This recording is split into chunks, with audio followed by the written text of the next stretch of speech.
આગામી February March 2025માં યોજાનારી બોર્ડની પરીક્ષાઓ માટે ગીર સોમનાથ જિલ્લામાં વ્યાપક તૈયારીઓ શરૂ કરવામાં આવી છે. તો જિલ્લા કલેક્ટર દિગ્વિજયસિંહ જાડેજાના માર્ગદર્શન હેઠળ યોજાયેલી જિલ્લા પરીક્ષા સમિતિ બેઠકમાં મહત્વપૂર્ણ નિર્ણયો લેવામાં આવ્યા છે. તો આગામી 27મી ફેબ્રુઆરીથી 17 માર્ચ 2025 દરમિયાન યોજાનારી પરીક્ષામાં ધોરણ 10ના 18,435 વિદ્યાર્થીઓ 67 કેન્દ્રો પર પરીક્ષા આપશે. તો પ્રશ્નપત્રોના વિતરણ માટે ધોરણ 10 માટે ઉના અને વેરાવળમાં 2 ઝોન, જ્યારે ધોરણ 12 માટે વેરાવળમાં 1 ઝોન કાર્યરત રહેશે.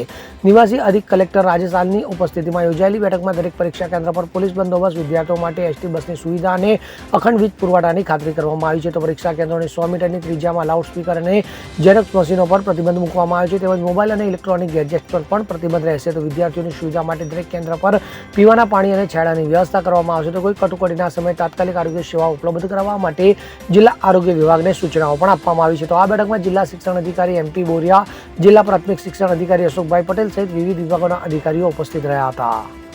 Bureau report CN24 news.